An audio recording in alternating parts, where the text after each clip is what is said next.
말씀의 제목 같이 한번 읽겠습니다. 성경은 성경으로 해석하라. 우리 웨스트민스터 신도교요 또 우리 1-2번 순서입니다. 성경은 성경으로 해석하라. 세상에서 가장 많은 언어로 번역이 됐고요. 또 가장 오랫동안 전수되어 온 것, 또 기독교인들이 가장 소중하게 여기는 것이 이 성경 말씀입니다. 성경은 하나님의 성령으로 성령의 감동을 받은 사람이 기록을 한 것입니다. 그래서 성경의 각 인간 저자들을 보면은 이제 창세기서부터 출애굽기, 레위기, 민수기, 신명기는 모세에 의해서 기록됐다라고 해서 모세 오경, 또 그 이후에 여러 많은 저자들이 있습니다. 시편만 하더라도 기본적으로는 다윗이 시편을 기록하였고, 그 안에 아삽이나 솔로몬, 모세, 많은 사람들이 또 그 안에 또 이 시편의 말씀들을 기록하였습니다. 또 신약에 와서도 예수님의 제자들을 비롯하여서 사도 바울, 또 많은 사람들이 기록을 하였습니다. 그래서 성경은 정말 그야말로 오랜 기간 동안 또 여러 사람에 의해서 성령의 감동으로 기록된 말씀입니다. 그래서 이 하나님의 말씀은 신의 영역입니다. 신의 영역. 신의 영역이기 때문에 여러분 한번 생각을 해보십시오. 땅에 기어가는 개미가 사람을 알려고 한다고 생각해 보십시오. 얼마나 알겠습니까? 아마 개미가 사람을 알기 위해서 다가갔다는 어떻게 될까요? 때로는 밟혀서 죽기도 하고요. 이 개미가 사람을 안다는 것 자체도 참 불가능하겠죠. 마치 사람이 하나님을 안다는 것은요, 이것보다 더 놀랍고 더 대단한 거예요. 그래서 하나님께서는 어떤 방법을 쓰셨나? 바로 이 말씀, 하나님의 말씀을 통하여서 하나님을 알도록 하신 것입니다. 구약시대에는 하나님께서 선지자들을 통하여서 사사나 또 제사장이나 그러한 지도자들을 통해서 하나님의 말씀을 받도록 또 대언하도록 그렇게 하셨고요. 신약에 와서도 또 우리가 잘 아는 사복음서는 마태, 마가, 누가, 요한, 또 사도 바울, 또 베드로라든지 또 사도 요한이라든지 많은 사람들을 통해서 기록을 해서 신약에도 여러 저자를 통해서 말씀을 하십니다. 그런데 여러분, 그 성경 말씀을 볼 때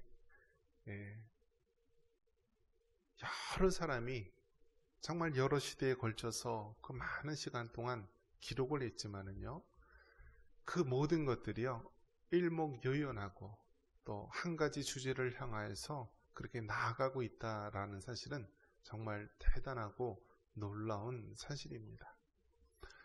그래서 성경 자체는 우리가 하나님을 알기에 충분할 수 있도록 우리에게 주신 말씀입니다. 구약에서는 이스라엘 백성들의 그 언어인 히브리어를 사용하셨고요. 또 신약에서는 그 당시 오늘날 영어와 같이 가장 범용적으로 많이 쓰는 그 헬라어, 그리스어를 사용하여서 기록을 한 것입니다. 그래서 이 하나님의 말씀을 우리에게 주셨고, 또 이 말씀을 통하여 하나님을 알아가도록 하신 것입니다. 그런데 모든 것은 우리가 이 성경 말씀을 잘 알고 해석을 해야 합니다. 그런데 여러분, 이 성경을 해석하는 것 자체가 어떻습니까? 사실 일반 성도들에게 성경이 주어진 그런 시기가 얼마 되지 않습니다. 지금은 여러분, 우리가 성경책 얼마 하면 살 수 있죠? 한 5만원, 3만원, 5만원, 그 정도 주면은 성경책을 구입할 수가 있죠. 그런데 중세 시대 때는요, 성경책이 얼마 정도 될 것 같아요, 여러분? 성경이요, 자그마치 집 한 채 값이에요. 집 한 채 값. 그러니까 성경 말씀이 얼마나 귀하고 얼마나 비싼지 알겠죠, 여러분? 성경 한 권이요, 집 한 채 값이에요. 집 한 채 값. 아파트 값이에요. 그럼 일반 대중들, 일반 서민들, 일반 교인들이 성경을 감히 가질 수 있었겠습니까? 굉장히 힘들고 어렵겠죠. 그나마 유대인들은 어떻죠? 유대인들은요, 이 하나님 말씀을 어떻게 해요? 통째로 암송을 시켜요. 암송을. 쉐마 이스라엘, 이스라엘아 들으라 하면서 어릴 때부터 하나님의 말씀을 암송하기 시작합니다. 그래서 이제 성년이 될 때쯤 되면은요, 뭐 모세오경 정도는 그냥 머릿속에 다 넣는다라고 합니다. 그러니까 여러분 한번 생각해 보십시오. 그 유대인이 세상의 전 세계 인구의 1%도 안 됩니다. 그러한 유대인들이요, 전 세계 모든 석학들을 다 휘어잡고 있는 것입니다. 미국 명문대에 뭐 한 50% 이상 교수들이요, 다 유대인들이고요. 뭐 학생들 대부분이 유대인입니다. 어떻게 그게 가능합니까? 하나님의 말씀, 비록 구약 성경이긴 하지만 하나님의 말씀을 어릴 때서부터 그렇게 들어가니까요, 사람이 변화되는 거예요. 지금도 이제 유대인들은요, 오전, 오후 공부를 하는데요, 머리가 가장 잘 돌아갈 때 무엇을 공부할까요? 수학을 공부할까요? 영어를 공부할까요? 가장 머리가 잘 돌아갈 때 그 오전 시간에요, 성경을 배운다라고 합니다. 성경. 하나님의 말씀, 그 말씀을 배울 때 바로 그처럼 지혜롭게 되는 거예요. 야고보서 1장 5절에 너희 중에 누구든지 지혜가 부족하거든 모든 사람에게 후히 주시고 꾸짖지 아니하시는 하나님께 구하라. 그래야만 주실 것이요. 그러니까 이 하나님의 말씀이 바로 지혜의 원천이 되는 것이고요. 정말 이 세상에 정말 훌륭한 석학들이 그 유대인들을 가운데 나오는 이유가 있는 것입니다. 자, 이처럼 하나님의 말씀은 우리를 단순하게 지혜롭고 또 지식을 높여주는 것뿐만이 아니라 그 안에는 바로 생명의 이야기, 구원의 이야기, 하나님 사랑의 이야기가 담겨 있는 것입니다. 그래서 이 구약을 우리가 뭐라고 얘기하냐면 Old Testament, 구약이 옛 언약이란 뜻입니다. 언약, 언약 혹은 서약, 이 약속, 계약 그런 의미죠. 그러니까 옛 언약이 구약, Old Testament, 또 신약은 New Testament, 새로운 약속. 그래서 성경 말씀이요, 하나님의 언약의 말씀, 하나님의 약속의 말씀이다라는 사실입니다. 무엇에 대한 약속인가요? 모든 것이 이 하나님의 말씀대로 이루어지고 하나님의 말씀을 믿을 때 구원이 임하게 되는 것이고 하나님의 말씀대로 모든 것이 세상 마지막 때의 진리로 모든 것이 맞춰지게 된다라는 약속의 말씀, 언약의 말씀입니다. 성경은 성경으로 해석하라. 오늘 여기 읽었던 마태복음, 마가복음 4장 10절 이하에 보면은 씨 뿌리는 비유가 나옵니다. 농부가 씨를 뿌리는데 그 씨를 4가지 종류의 땅에다 뿌립니다. 길가에 뿌리기도 하고요, 또 돌밭에 뿌리기도 하고 가시떨기에 뿌리기도 하고 좋은 땅, 옥토에 뿌리기도 합니다. 자, 그렇다면 이게 무슨 뜻인가요? 여러분, 씨는 하나님의 말씀을 말하는 것이요, 씨 뿌리는 자 농부는 말씀을 전하는 전도자를 말하는 것이요, 또 그 땅, 길가, 돌밭, 가시밭, 좋은 땅은요, 그 사람의 마음을 얘기하는 거예요. 하나님의 말씀을 받아들이는 그 마음의 상태를 그렇게 4가지 종류의 땅으로 말하고 있는 것입니다. 그래서 길가 하면은 여러분, 우리가 그냥 흙 이런 길을 생각하는데요, 그 당시 이 길가는요, 마차나 막 이런 막 수레라든지 이런 게 지나가서요.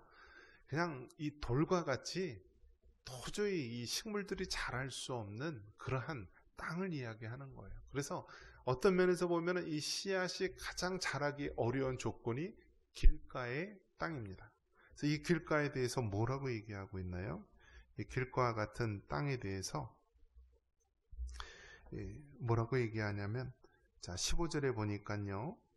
자, 15절 같이 한번 읽어볼까요? 이들을 가리킴이니 곧 말씀을 들었을 때 사탄이 즉시 와서 그들에게 뿌려진 말씀을 빼앗는 것이요. 그래서 길가에 말씀이 뿌려졌다라고 하는 것은요, 사탄이 즉시 와서 그 말씀을 빼앗는 거예요. 즉 우리가 설교 때라든지 집회 때 하나님의 말씀을 딱 듣기 위해서 앉았는데요, 말씀이 들어오는 것이 아니라요, 괜히 세상 딴 생각하는 거예요. 몸은 여기 와 있고 눈은 앞을 보고 있지만 머릿속으로는 막 이 세상 온갖 잡념으로 가득 차 있는 거예요.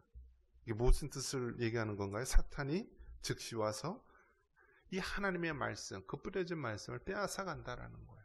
가장 안타깝고 가장 씨앗이 뿌리 내리기 어려운 조건의 땅이 길가와 같은 상태입니다. 두 번째는 어떤가요? 두 번째 상태는요, 바로 돌밭입니다. 16절 한번 같이 한번 읽어볼까요?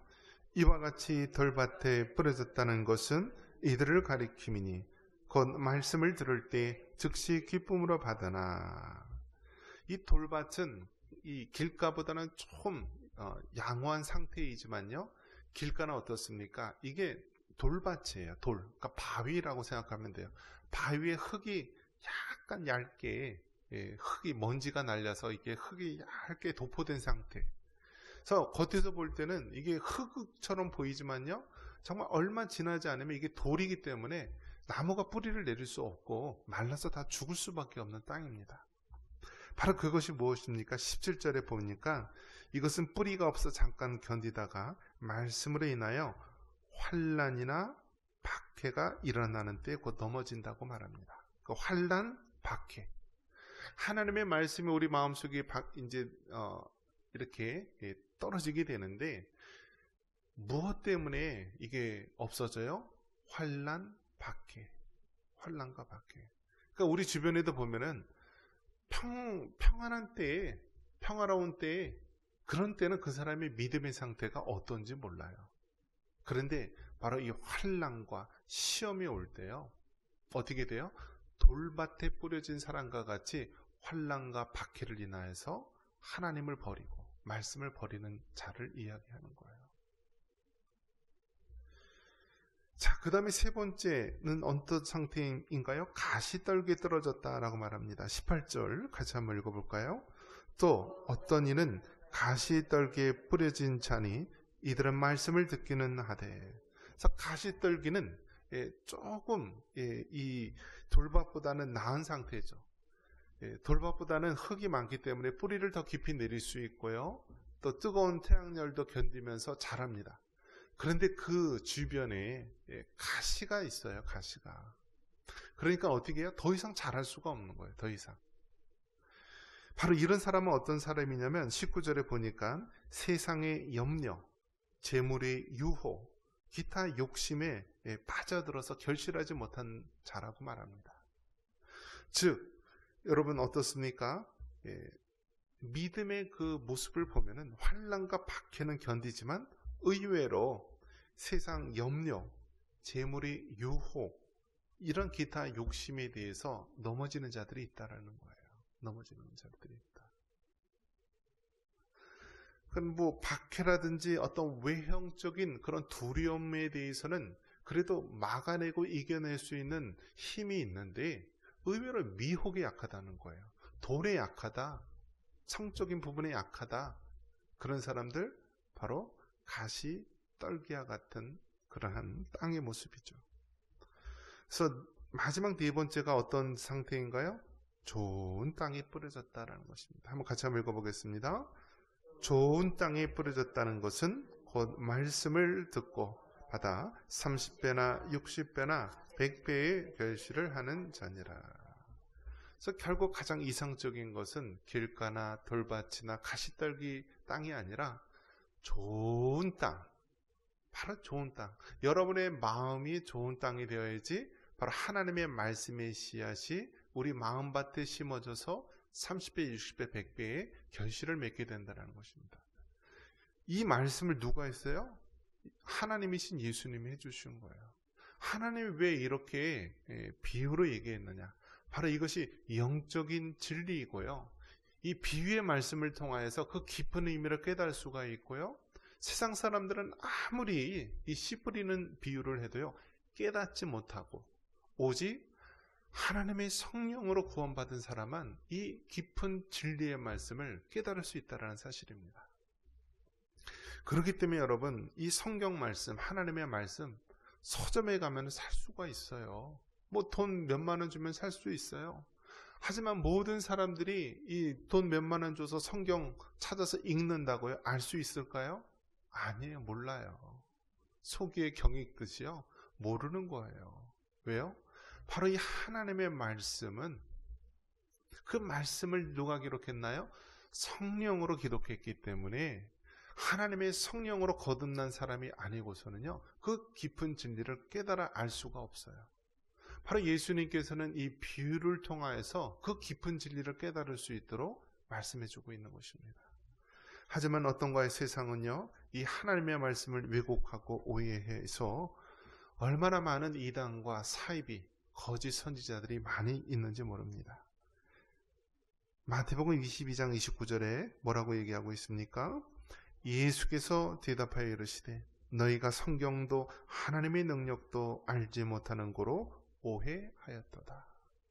그 당시 부활을 부인하는 사두개인들, 그러한 사람들이 예수님을 시험하기 위해서 그 당시 이스라엘 문화의 계대교령, 즉 첫째 아들이 죽으면 그 다음 아들이 형수에게 들어가서 이 자손을 잇게 하는 이 계대교론 이야기를 합니다.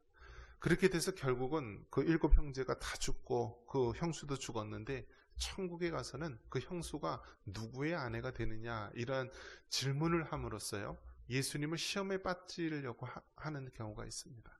그때 예수님께서 말하는 것입니다. 너희가 성경도 하나님의 능력도 알지 못하고 오해했다 라고 이야기합니다. 오늘날에도 여러분 어떻습니까? 이 성경을요, 아주 그냥 토막토막을 냅니다. 문학을 전공한 사람은 문학적으로 이 성경을 칼질을 하고 토막을 냅니다. 또 과학주의에 신봉한 자들은요, 이 과학으로 이 성경을 토막토막해서 자기가 원하는 것을 얻고자 합니다. 사회 인권이나 또 사회 운동을 하는 사람들, 그런 사람들은요, 이 성경을 그런 식으로 토막토막 내서 자기가 원하는 목적을 얻기 위해서 성경을 토막냅니다. 그들은 다 어떤 사람인가요? 그들은 바로 이 성경도 하나님의 능력도 알지 못하는 어리석은 자, 하나님의 말씀을 오해하는 그러한 자가 되고 마는 것입니다. 말씀을 정리합니다. 여러분, 성경은 무엇으로 해석해야 돼요? 성경으로 해석해야 됩니다. 세상 문학책이나 지식을 단지 전하는 그런 서적으로 보는 것이 아니라 성경의 원저자는 성령 하나님이시기 때문에 바로 성령이 내주한 하나님의 성도들이 하나님 앞에 성령의 도우심을 구하며 성령의 조명하심 속에서 말씀을 대해야 합니다. 그리고 하나님이 우리에게 허락하신 교회, 또 세운 목회자를 통하여서요, 성경 말씀을 우리가 배우고 깨달아야 됩니다. 예수님께서 12명의 제자를 3년 동안 동로동락하면서 하나님의 말씀을 가르치고 깨우치게 했듯이요, 오늘날에도 마찬가지예요. 여러분, 하나님의 말씀이 바로 그 마음판에 심어져야만 하나님의 제자가 되고 하나님의 사람이 되는 것입니다. 이단들은요, 얼마나 많은 미혹을 하는지 모릅니다. 대학에 신입생이 들어가면은요, 이단들이 가장 먼저 그 신입생들에게 접근해서요, 뭐 대학생활 하는데 불편한 모든 것들을 다 해소시켜 준다라고 합니다. 그러면서 뭐라고 얘기합니까? 자기네 동아리에 한번 와보라고.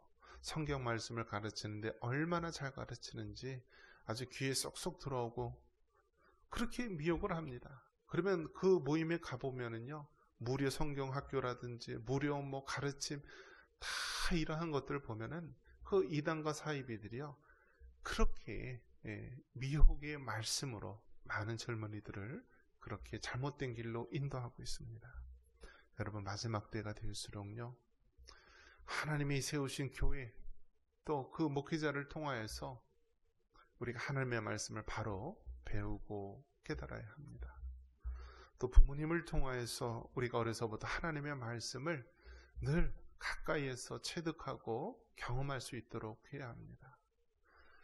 이제 정말 어떤 면에서 보면은 여러분, 성경 말씀조차도 마지막 때가 되면은요, 얼마나 많은 이단들이 이 성경 말씀을 회방하고 또 혼돈시키는지 모릅니다. 지금은 어느 지경까지 왔냐면은요, 자기가 성경에 대한 그런 것을요, 해석하는 사람도 나타났어요. 자기 마음대로요, 성경을 해석해요. 그래서 막 책을 만들기도 하고요, 자기 책이 옳다라고 얘기도 합니다. 어떤 이단들 정명석 같은 경우에는요, 자기가 산속에 20년 동안 성경책을 뭐 2000번인가 읽었다라고 하나요? 온갖 하나님 말씀으로 미혹하고 넘어뜨리는 이단들이 많이 나오게 됩니다. 그럴 때일수록 여러분, 홍수 때일수록 무리게 하듯이 이 마지막 때일수록 하나님의 말씀을 우리가 바로 배우고 깨달아야 합니다. 그 말씀대로 우리가 순종해야 합니다. 이러한 은혜가 있기를 주님의 이름으로 축원합니다.